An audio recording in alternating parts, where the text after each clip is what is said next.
So this is going to be the first in a series of videos to show you how to put together a simple breakout room.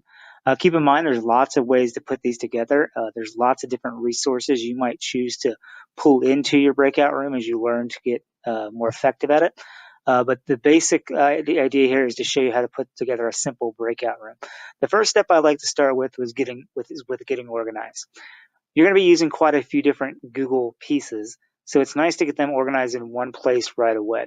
So what I like to do when I start is I go to New in my Google Drive, and I go to Folder, and I create a folder for my breakout room for all my materials to go into. I'm going to call this Sample Breakout Room, and there you see there's the folder. I'm going to go into it, and of course it's going to be empty. Now, the pieces you bring into this folder are going to depend on what you're going to do for your breakout room, but there are several pieces that you're probably going to need for sure. First off, I need a Google site to house everything like you saw in the example that I showed you in the PD. So if you right-click on the page and you go to More, and you scroll down, you'll see Google Sites. So I'm going to click that. It's going to open up a Google site, of course, that is blank. I'm going to allow it to do its thing. I'm going to go ahead and title this. Yours will be whatever you want it to be. I'm going to then go out of it and go back, and you'll see there it is in my folder. Another thing I'm definitely going to need was to create the lock for my breakout room is I'm going to need a Google form. Now, something I've noticed that you have to do is when you go and you choose Google form after right-clicking, make sure you give the form a title. For whatever reason, if you do not, it will not put it in the folder. It's a weird little glitch, but make sure you do that. Notice it says saving, everything's changed. When I close out, there's my form that I'll need. Now, the next thing you're going to need is an image. If you're going to have a clickable image like the sample that I've shown in this PD, then you're going to have to right-click, go to More once again, and look for Google Drawings. So I'm going to pull up a Google Drawing. I am again going to name that Google Drawing. Let it save. Close it out. And now you'll see my sample drawing in the folder. Okay, so the next thing you're going to create is documents for your clues.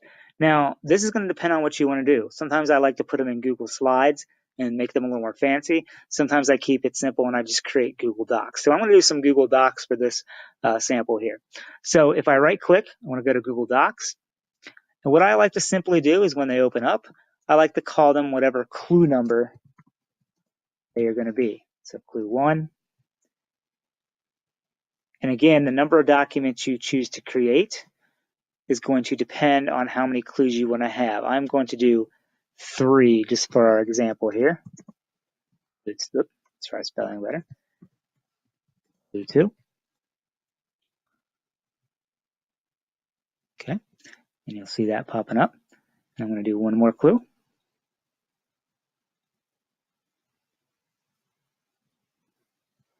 And there is clue 3.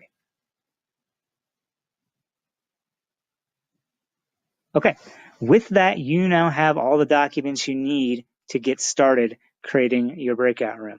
Now, one thing you might want to do right now that's very important before you get into creating everything is make sure that everything is going to be accessible to the people that you're going to have do your breakout room versus forgetting later, and what ends up happening is you forgot to share a specific link and it doesn't work. So what I like to do is once I have all the documents created, I like to right-click and I like to hit share from here and then go to advanced and change this, of course, to anyone with the link. And do that with each document. Another option you can do is right click here too, and you can hit get shareable link, and it'll tell you that link sharing is off. And you just go like this, and anyone with Milford Schools can view it. But you might want to be careful there. If you want somebody else to see it beyond Milford Schools, you might want to change it. So you can go down here and do what I did and make it viewable to anyone who has the link. So do that with each of them as you go down. I'm going to share, advanced, change this so anyone can view.